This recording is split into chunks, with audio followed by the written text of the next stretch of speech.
Welcome to the Encore Audio Archives YouTube channel. I'm Taper Dave, and this is my channel. I've uploaded hundreds of talks here that I've recorded at meetings in West LA, and I've also recorded conventions starting in 2013. I've got a bunch of those up. And Walt and Mary Murray, the original owners of Encore Audio Archives, started the company in the 80s, and Walt recorded Joe and Charlie's and a bunch of stuff down in Vista, California. My sobriety date is June 20th of 1994. I hope you find something you like, so please like and subscribe to my channel and comment down below. If you want to hear something that I don't have or that you don't see, I'll see that I get it.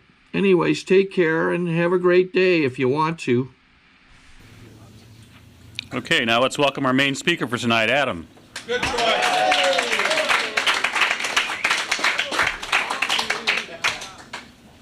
Adam, alcoholic. I'd like to first thank our secretary for asking me to come out and speak. It's an honor and a privilege to be asked to participate in Alcoholics Anonymous. And ultimately, it's a responsibility to give back what was so freely given to me. Want to welcome you guys that are new.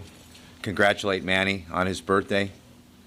And, you know, the chip takers. I was new, and this is one of the rooms that I was a newcomer for the better part of 17 years, in and out of these rooms, in and out of this particular room. And, you know, I had taken so many chips I could have played poker with them. It was ridiculous. People, secretaries, like, don't even bother. Just, you know, sit down. Give it the chips back if you want to.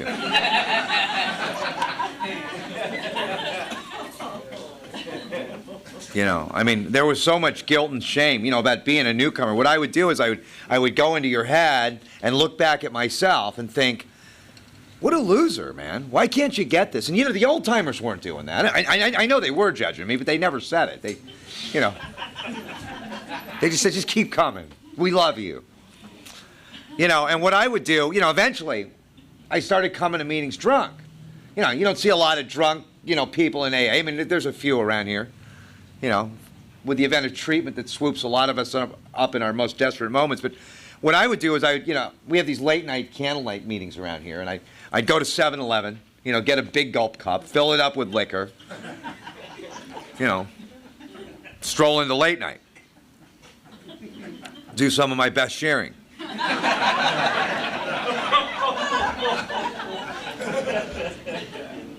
They never laugh when they smell my breath.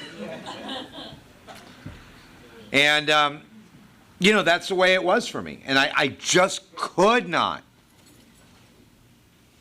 surrender to Alcoholics Anonymous. I came in here, I was probably 14, 15 years old. You know, my mom bribed her friends to drag me to AA because I was loaded as a kid, a teenager. And, you know, I proceeded for a couple of decades to try to prove Alcoholics Anonymous wrong. I mean, I'd read the literature. And, you know, I can remember the first time we were in about 9th grade. We had a case of beer, and we heard there was a party up the street, 16th Street in Santa Monica. And we walked into a AA party with a case of beer. I mean, you know, ominous warning like the big book talks about. And, you know, eventually I started going through treatment centers. This isn't a plug for treatment, but, you know, by the time I finally got sober, I'd gone through treatment 28 times, you know. Just unbelievable. All it really means is I'm an alumni from everywhere, you know. But I remember telling my sponsor, I said to my sponsor, I said, you know, I went through treatment 28 times. I was hoping he was going to, like, cut me loose, you know. And he said, that doesn't make you an alcoholic. And I thought, you're kidding. He said, no, it means you paid $500,000 for a big book.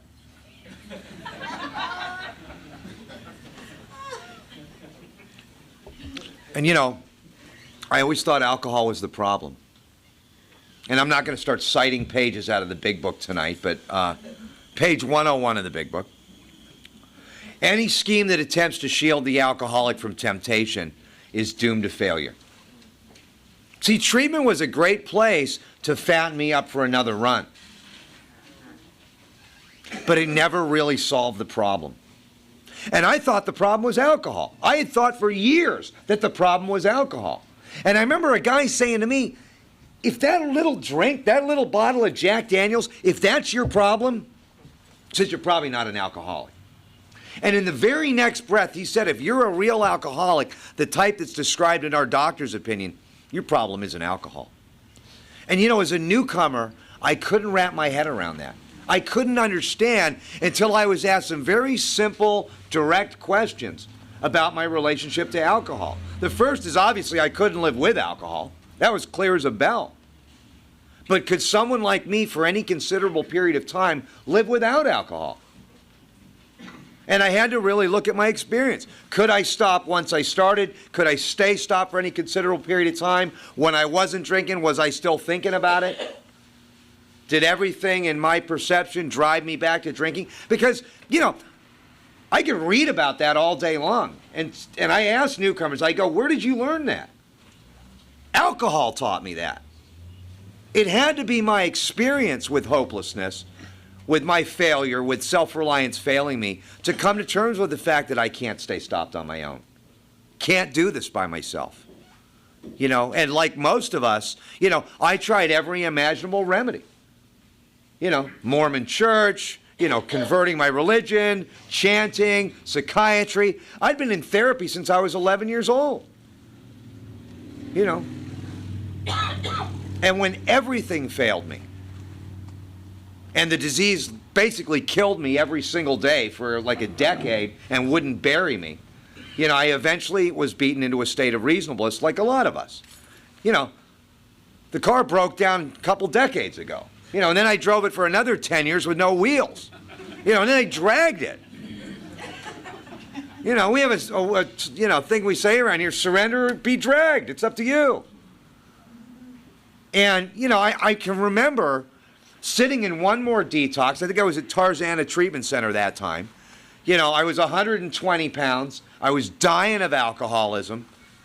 You know, I was totally broken. I was lost. I was hopeless. You know, terror, bewilderment. The four horsemen.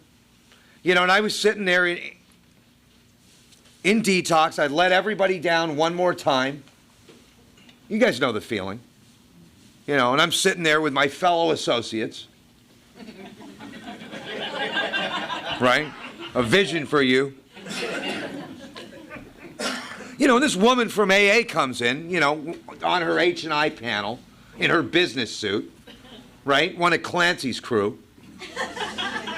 And she does her AA talk.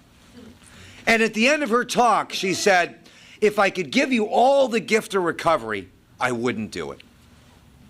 And I thought, you know, I looked at her and I looked at the guy next to me and I said, what a bitch. And what she said was, she said, the reason I wouldn't do it, meaning the reason I wouldn't give you the gift of recovery, is because I wouldn't rob you of the journey. And all of these years later, I understand that that journey to recovery, very much like that journey to surrender, is personal. I can't transmit that intangible gift of desperation to a newcomer. This is the most expensive club in the world for a lot of us. That's why there's no dues or fees. You know, for me, it cleared everything off the table. My dreams, my hopes, my career, my education, my relationship with my family, all of it. I mean, it would just strip me clean. You know, Skid Row doesn't have to be Fifth and San Julian for a lot of us. It can be a state of mind. Spiritual desolation. You know? And, you know, I had to get to that place.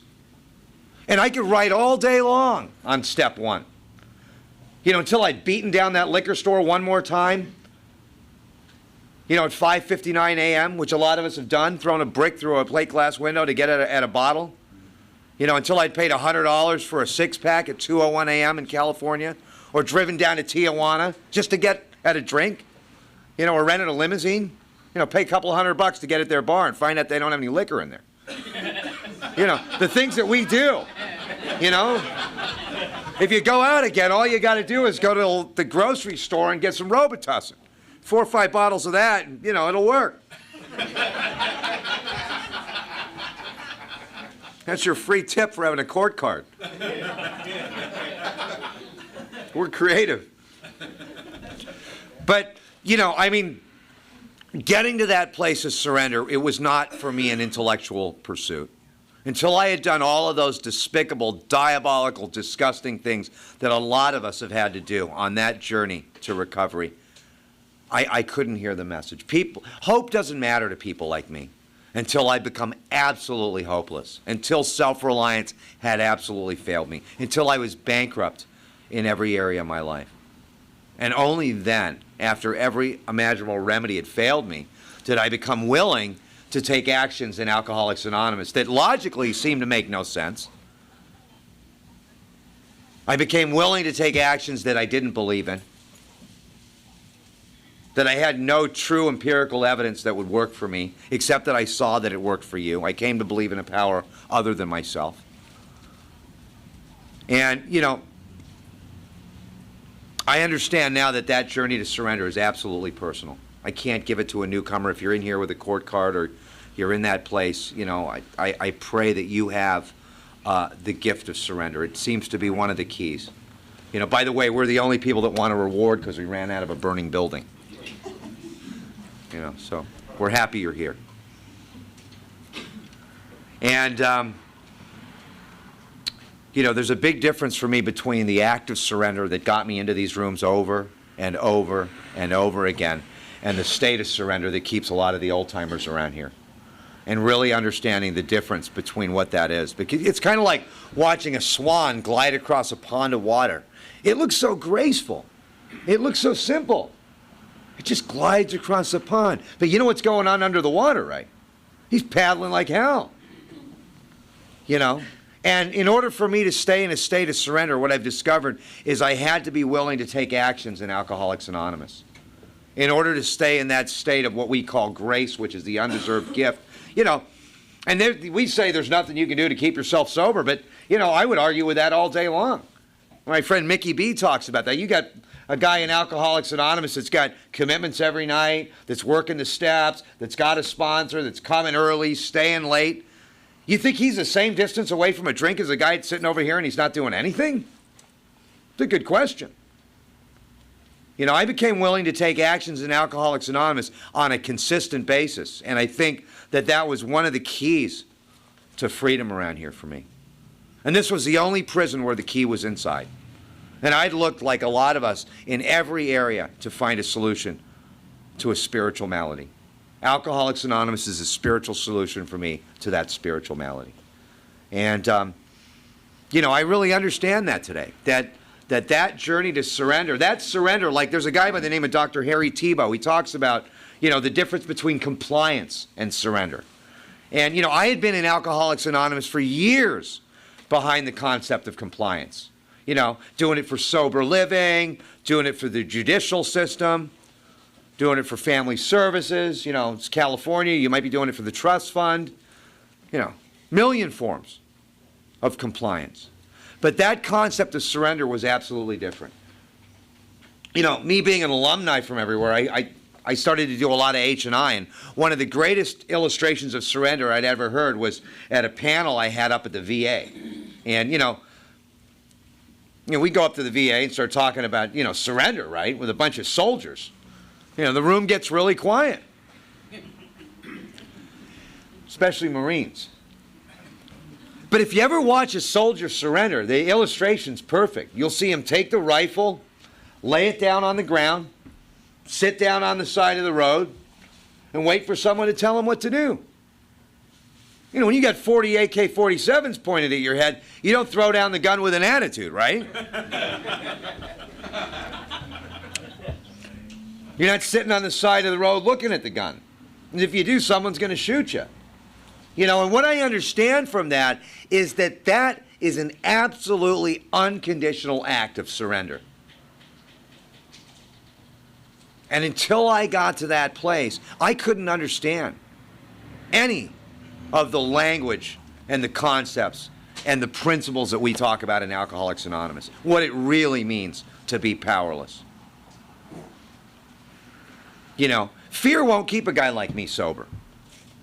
getting a third strike, living on the street, being homeless, selling my soul, losing my career. None of that. I don't know if you guys remember a thing called Scared Straight, but did that work for you?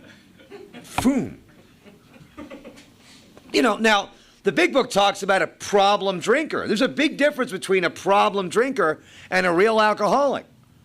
And we've all heard this. You get a problem drinker and a real alcoholic in a drunk tank for, say, drunk driving. You got two completely different philosophies going on. You got the problem drinker on one side of the cell thinking, man, why did I drink so much last night? I knew I shouldn't have drank so much. Real alcoholics on the other side of the cell thinking, why did I take Sepulveda?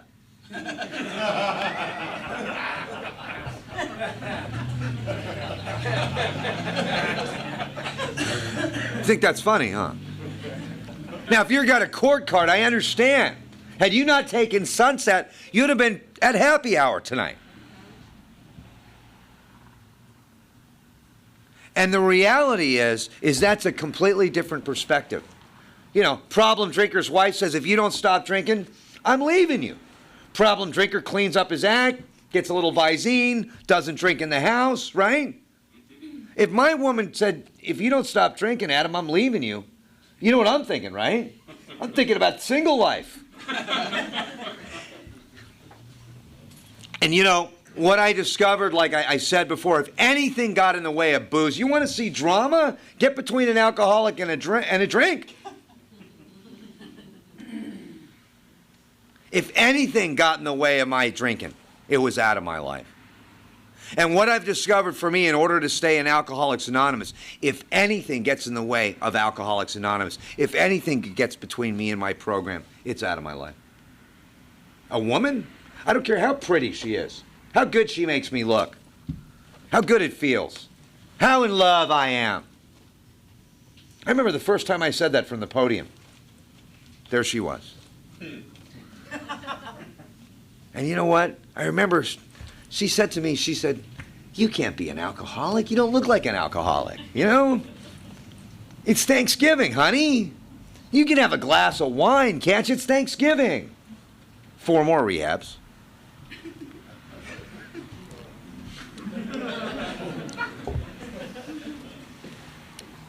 It's insanity. And, you know, the reality is, I mean, I have a lot of sponsees. They pay more in taxes than I make all year. They have these huge careers and these little tiny programs. I've never seen one of them stand the test of time here. What do I do for a living? I stay sober. What do I do for money? It's over there. For this type of alcoholic, every time I get that mixed up, I'm in handcuffs. I'm in an emergency room. I'm in detox with a bracelet. And knowing that is not enough to keep me sober. You know, really being clear on what that means. Because knowledge won't keep me sober. I thought it would. I've had every relapse prevention class known to man. I couldn't make it past the liquor store. And I'm sitting there one more time behind a dumpster on 5th and San Julian with a bottle of liquor reciting chapter 5 out of the big book. Verbatim. And I'm crying my eyes out because I can't get back here. I got a head full of Alcoholics Anonymous, I got a belly full of booze, and I'm separate, different, and alone one more time. Which could be equally as painful as being an Alcoholics Anonymous tonight and not working the 12 steps. It could be just as bad. It could be worse. Coming late, leaving early, not being involved. Devastating. A friend of mine said there's 2 kinds of people in the real world out there. There's givers and there's takers. 90% of the people out there are takers, 10% are givers. Now you step into Alcoholics Anonymous and you think everybody's walking on water, but guess what? It's the same ratio. You got 90% takers and 10% givers in here. You don't believe it? Wait till I ask for cleanup help tonight. And I never saw that. And a friend of mine said, if you really look at it, that's about the ratio of people that end up staying here. And there's a relationship between that. And I became willing to take action. See, knowledge was not enough to keep me sober. I told my sponsor I had a degree when I came into AA, and you know what he said to me? He said, thermometers have degrees. You know where they put those? I hate to pop your bubble. You know, I remember telling a counselor, you know, we're talking about relapse prevention, drug and alcohol counselor, talking about triggers. And I said to him, I said, you know, waking up's a trigger for me. That was the end of the conversation. He thought I should go see the psychiatrist after that. And all I needed was Alcoholics Anonymous. They say it at the end of every meeting. Keep coming back, it works if you work it. Have you ever heard him say, keep coming back, it works if you know it? So if you're new and you think you're going to learn a little bit about your triggers, get a little relapse prevention here, maybe you will. Maybe you'll, like, you know, be serene all the way through the course of your life. It's possible. But that's not my experience. What I've discovered for me is the knowledge is absolutely necessary, but it was insufficient to keep me sober. The knowledge about recovery puts me in a place where I can win the confidence of a newcomer where no one else can, where the clergy couldn't do it, where the therapist couldn't do it, where the psychiatrist couldn't do it, where the drug and alcohol counselor couldn't do it, where the parole officer couldn't do it. Another drunk was able to win my confidence. Not just because I related to him when he was drinking, but that we have a common solution. And we have a common problem, not just when we're drinking, but a common problem in these rooms. A spiritual malady. A whole set of new obstacles. You know, my friend said, his sponsor's like, why would you go through an uncharted minefield without a guide? You know, and I'm really, really fortunate that I found people that knew how to take me through the steps and ask me the right questions to put me in a position where I realized just how bankrupt I really was. You know, that knowledge won't keep me sober. Thinking it through doesn't work for a guy like me. Now, you'll hear people say that, just play the tape through. Think it through. Now, I play the tape through. I'm driving down, you know, the 10 freeway past Skid Row, and I think it through. I play the tape through to 5th and San Julian, and you know what my head tells me? Skid Row wasn't that bad. Little cardboard box, toothless honey. I can make it on Skid Row. Stress-free. That's the type of insanity that we deal with here. I always thought insanity was doing the same thing and expecting different results. You hear that in AA every day. That's not the kind of insanity I deal with. For me, insanity's doing the same thing, knowing exactly what's going to happen. I know exactly what's going to happen, and guess what? I'll do it anyway. It's kind of like having sex with a gorilla. Now, if you have sex with a gorilla, it ain't over till the gorilla says it's over. Now, that may be a little graphic, but if you've had a couple bouts with alcohol, you know what I'm talking about. You get that gorilla back in the cage and start healing up a little bit. It starts looking at you again with those loving eyes. I promise I won't hurt you this time, honey. No one's gonna know, bro. You deserve it. And that goes on and on and on for me. That insanity, you know, it reminds me of the polar bear story, which, you know, I don't like to talk about. It's a little graphic, but this guy gets a rifle for his birthday, and he always wanted to kill a polar bear.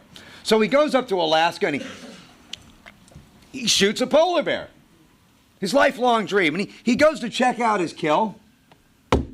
Tap on his shoulder. Bigger polar bear. Looks down at him and says, you know, you just killed my son. You get two choices. You either let me have my way with you, or I'm going to maul you to death. A couple weeks later, he's healing up in the hospital. Now he's got a resentment. Wants to go up and get this polar bear. So, you know, heals up a little, goes up, sees the bear, takes his shot, goes over to check out his kill. Bigger polar bear. Looking down at him. You just shot my uncle. You get two choices. You either let me have my way with you, or I'm going to maul you to death. Back in the hospital, healing up, another resentment. Now, this goes on for years, back and forth, back and forth. Finally, he's up there, biggest polar bear he's ever seen. He takes his shot. He thinks it's over. King of the polar bears looking down at him. Says to him, we've been watching you, Dave. You're not really up here for the hunting, are you?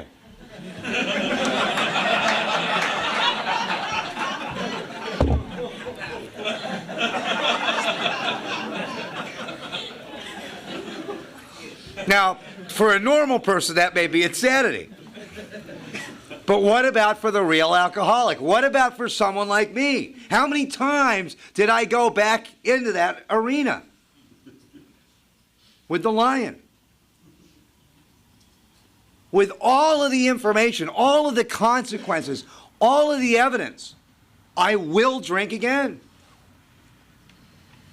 That's the darkest place in the world to be, is to really understand what that means. I always thought powerless meant I can't drink. My sponsor said powerless means you will drink again. You will drink again. And I heard people say, oh, don't drink no matter what. And I said, well, why don't I just join Nancy Reagan's merry band of winners and just say no? My experience is I drank every chance I got. I couldn't keep myself sober. To tell a real alcoholic no, to don't drink no matter what, it's almost like going onto a cancer ward and telling a cancer patient, you don't really need to do the chemo. I didn't do it, and I'm still here. Maybe they had a milder form. I never knew there was variations of alcoholism until there's a chapter in our book called The Chapter to Wives, if you haven't read it. Now, I would never read the chapter to wives. You know why? I don't have a wife. But the chapter to wives talks about 4 specific types of alcoholics.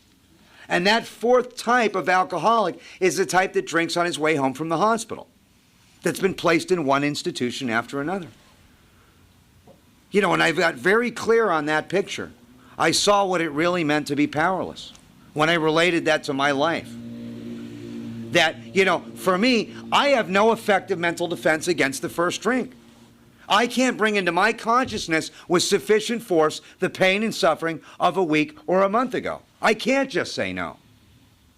And I never really understood that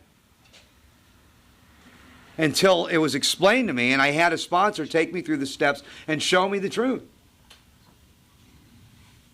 A lot of people come into AA and they drank just the way I did. They did all the despicable, diabolical things that I did when they were drinking, and they come into AA, and they put the drink down, and all of a sudden, everything works for them. They fit in, they're part of, the career welcomes them back. They come to meetings once a year, take another cake, never work a step, and their life gets continually better. I've heard it. They've been serene since their ass hit the seat in AA. I'm jealous. Now, my experience is every time I put the drink down, the first thing they say to me is, man, you need to be on medication. Why are you so angry? How come you're so emotional? What's wrong with you? How come you can't sit still back there? And I'm crying at dog food commercials. When I'm not drinking, I have a whole nother set of problems. They're outlined on page 52. When I'm not drinking, I'm a prey to misery and depression.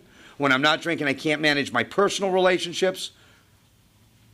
When I'm not drinking, I can't control my emotional nature. When I'm not drinking, I'm full of fear. When I'm not drinking, I'm basically unhappy. When I'm not drinking, I'm of no use to other people. And the way that plays out for me in untreated alcoholism is I don't fit in, I'm not part of, you don't understand me, everybody's in my way, life doesn't treat me right, I'm underappreciated, they're not paying me enough. I gotta drink. And as soon as I pick up a cocktail, something miraculous happens for me. As soon as I pick up a drink, I intuitively know how to handle situations that used to baffle me. Two or three more drinks, you know what happens? Fear of people and economic insecurity, leave me. Hell, I'm buying the whole bar drinks. I'll write you a check. Not only are you getting better looking, I'm getting better looking. You give me a couple Vicodin and I could comprehend the word serenity and I know peace. Give me a little cocaine, I want to start a business with you. Couple more, I lose interest in selfish things, gain interest in my fellows, I want to go for a drive. You know, see, alcohol creates the illusion that my life is manageable. If you thought any of that was funny, you know what it means. It means you're probably in trouble. Because that doesn't occur in the normal or temperate drinker. You know, a normal person has a drink, it goes blah, blah, blah. I have a drink and it goes boom, and it's on. I want to go places. I want to get out my, you know, my credit card. I want to go to the airport. I want to travel. I want to get a girlfriend. I want to go for a drive. I mean, something happens to me when I put alcohol into my body. I have a type of psychic change. And that doesn't occur in the normal or temperate drinker. That magic that happens in me, that sense of power that happens, for me, I mean, life has its moments. And all of us, if you're in here, you probably had that moment. Or those string of moments with alcohol. Life has its moments, and for those moments, many of us give our lives, trying to recapture and recreate the past. And I chased that feeling as long and as hard as I could. You know, there's a relationship between God and alcohol. You can see it in the promises.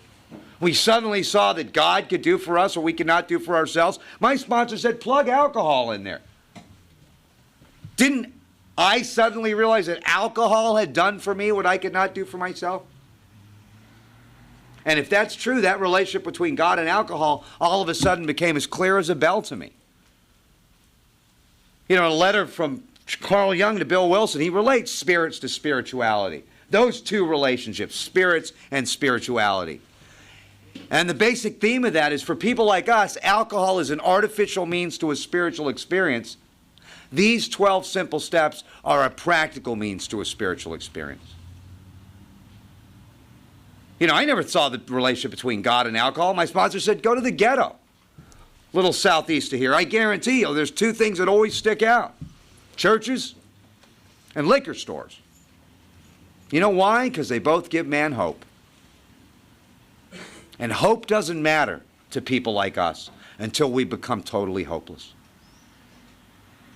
And I hope that if you're in here and you're new, that you find that hopelessness tonight. Or if you're in your last 30 days and you're thinking about blowing your brains out. You know, because there's something far more than abstinence from alcohol that I found in Alcoholics Anonymous. And it was freedom through taking actions that I didn't believe in. Freedom through the traditions. Freedom from the steps. You know, the steps stopped me from committing suicide. The traditions stopped me from committing homicide. You know, and being really clear on why I'm here. You know, God and alcohol. Chuck C. said it better than anybody. He said the real problem here isn't alcohol. He said the real problem here is a conscious separation from God. And in the very next breath, he said, there's the solution in the 11th step, conscious contact with God. And what he basically said was, you know, the bridge from 2 to 11 is steps 4 through 9. Maybe what they should say around here is rarely have we seen a person fail that's done steps 4 through 9. Rarely have we ever seen anybody do 4 through 9. You know, what I do is the notorious AA waltz. 1, 2, 3, drink. 1, 2, 3, drink. 1, 2, 3, drink. You know, I'll turn my will and life over to anything. My new girlfriend, sober living, my mom's couch, anything. But the thing that'll actually solve my problem. You know the only thing that people like us do in moderation? You guys know, right? The steps. I'll do anything, right? I mean, you want to talk about the 7 deadly sins? I put down the drink and I pick up the fork, right? Next thing you know, I can't see my feet. I'm on my knees saying, God, please relieve me. Humbly take this away from me. I put down the fork and I pick up the credit card. I'm trying to fix what I did with the fork. You know, until I'm in bankruptcy court on my knees again. Entirely ready to have God remove that from me. Then I start acting out in the rooms. We've all done that, right? Can't go to that meeting again. Can't go to this meeting again. You know, what the literature talks about is that when we straighten out spiritually, we straighten out mentally and physically. And, you know, for me, I became willing again to look and reevaluate this spiritual malady and take actions that I didn't believe in. I became willing to set aside all of my old ideas about God, about the 12 steps, about AA, and have a spiritual experience with this thing. And what's a conscious separation from God? We have a chapter in our book, We Agnostics. I notice we don't have a chapter in our book, We Believers, you know. And, you know, I was asked to look at some very specific questions on my relationship to God. If God scares you out of these rooms and you're a real drunk, don't worry about it. Booze will scare you right back in. You know, I had to come to terms with what that conscious separation was. Because, you know, I mean, I didn't want to pray. I didn't want God to find out where I was. You know, I had all of these old ideas that I had built through a lifetime about a punishing God, about a condemning God. I mean, I believed in a Santa Claus God, you know, and I mean, if I was good, I was going to get a reward. I believed that for years. You know, if you think that, you might have got a parking space tonight. God is good. And if you don't, then what? God can move mountains, but you better bring a shovel. You know, that was an old idea that I had. You get in a closet and pray for a hot dog, guess what? You'll die. You know? I tell my sponsees, don't pray for women. God's not a pimp. You know, and I don't mean to offend anybody, but it's like eventually I had to look at all of these old ideas that I had established over a lifetime, because what Alcoholics Anonymous did was eventually it broke down those old ideas. And it showed me a way to face and be rid of all of these ideas that had blocked me from a spiritual experience. Very much like they said to Michelangelo, they said, how did you make the statue of David? And Michelangelo said, I never made the statue of David. I just chipped away everything that wasn't David, and there he was. You know, it's like you tell a 5-year-old kid, go in your room and straighten out your room. He doesn't want to do that. You tell that same little kid, I want you to go in your room and throw out all your old stuff, and we'll buy you new stuff. How long would that take?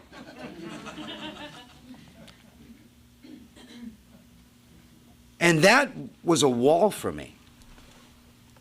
I got to 4, and I kept going back in circles over and over and over until it almost killed me. And I was fortunate enough to get around a group of people. They didn't do a big book study where they'd sit around and read the big book and a bunch of newcomers would tell you what they thought it meant. I got around a group of people that would read a section out of the big book and they'd all go home and do the work and come back and share their experience on it. And I had a completely different experience with Alcoholics Anonymous. You know, and I like to talk about the steps. There's a pamphlet back there, Problems Other Than Alcohol. And on that very first page of that book, it says the sole purpose of our groups is the teaching and practice of the 12 steps. That's exactly what it says. It's singular in purpose. And I was really, really fortunate to get around a group of people that was able to help me to see what the problem was and to offer me a common solution. And, you know, my sponsor said, what do you want from Alcoholics Anonymous? And I said, you know, I want a yacht and a Learjet. I grew up in Malibu. And he said to me, he said, if you work steps 4 through 9 and you consistently live in 10, 11, and 12, what you'll get is a quiet mind and a loving heart. And I looked at him and I said, what do I want that for? But you know what the opposite of a quiet mind is? It's a mind that won't shut up. It's a mind that's up at 3 in the morning telling me I'm a loser, telling me I'm never going to make it, telling me that tomorrow they're going to do the background check on me. You ever heard that guy? He's telling me the girl I'm dating's out with someone else. She really doesn't love me. It's up 5 minutes before me every morning telling me don't even bother getting out of bed, telling me screw AA. And what's the opposite of a loving heart? It's a vindictive heart. It's a prejudiced heart. It's a hateful heart. And, you know, all of my life I was crucified between two thieves, yesterday and tomorrow. And yesterday I have guilt, shame, and remorse, and tomorrow I have fear, anxiety, and worry.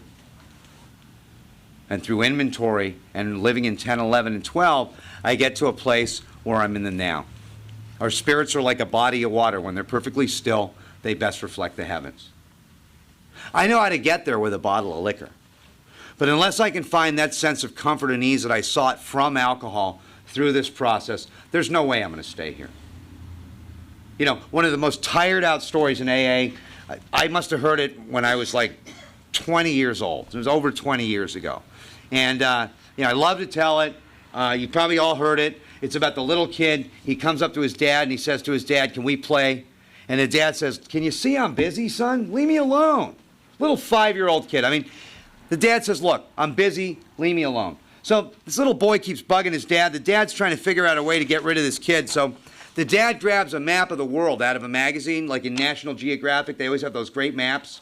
And he rips this map up into like 50 pieces, and he gives it to the little boy, and he says, "What I want you to do, son, is I want you to put this map of the world back together." Gives him some tape. He's thinking it's going to take him about an hour. Little boy comes back in about 5 minutes. He's got the whole map of the world all taped back together, and the dad says, "Son, that's unbelievable. How did you do that?" And the little boy says, "You know, Dad, on the back of the map of the world was a picture of a man. I put the man back together, and the whole world fell into place." And, you know, that reality for me was, you know, after going through treatment 28 times, I knew how to put the map back together. I was famous. I could get the girl, the job, the house, and the car in 90 days. I could lease it all, look like $1 million, and every time I was in detox. Every single time. This was the spiritual technology for me that rebuilds the man. Steps 1 through 3 with God, steps 4 through 7 with self, steps 8 and 9 with everyone else. 10 maintains my relationship with self, 11 maintains my relationship with God, and 12 maintains my relationship with others. So coming out of the steps for the first time in my life, I'm able to live in harmony in those basic, simple relationships. You know, and it's like, until I was willing to take those actions, I had no concept of what it meant to have a quiet mind, to have a loving heart. And what I got out of this was a way to navigate around the drama. A way to match calamity with serenity, a way to pause when agitated, a way to stay in fit spiritual condition. You know, and if I live to be 100 years old, I could never pay AA back for that. You know, I could never pay Alcoholics Anonymous for that type of spiritual reconstruction. That what they talk about in the, you know, the appendices where it talks about a spiritual experience, what seldom could have been accomplished by years of self-discipline occurs in a few short months. It gives a time frame on this process. And, you know, I got a good life today because of AA. And, you know, if you're new, I hope you're willing to take the actions that you don't believe in. To find people around here that are doing this and, you know, and take direction. You know, I became willing finally to take direction. And that's it. Thanks.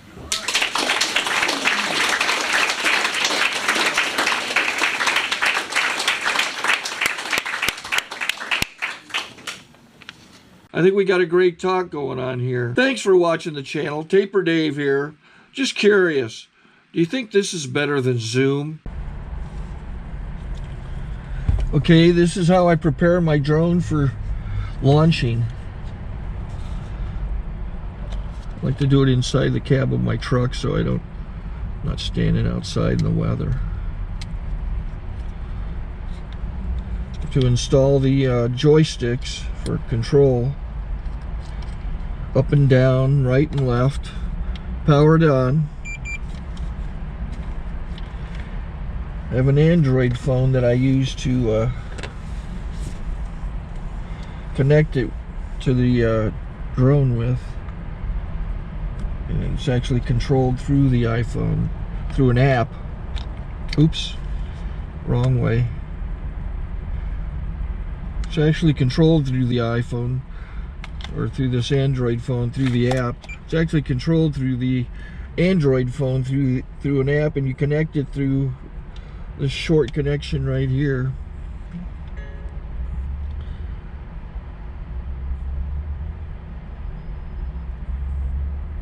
Remote control connected.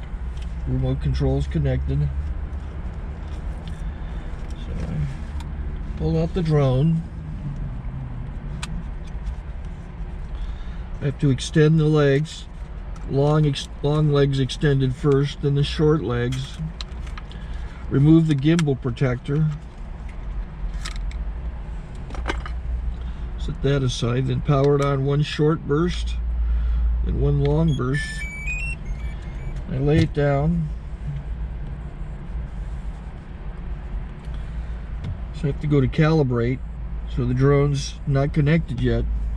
It shows you here as this drone gets disconnected, even though the remote's powered on. So the drone has to establish it's connected.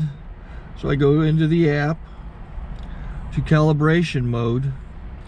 First I'll calibrate the remote controller. Start calibration.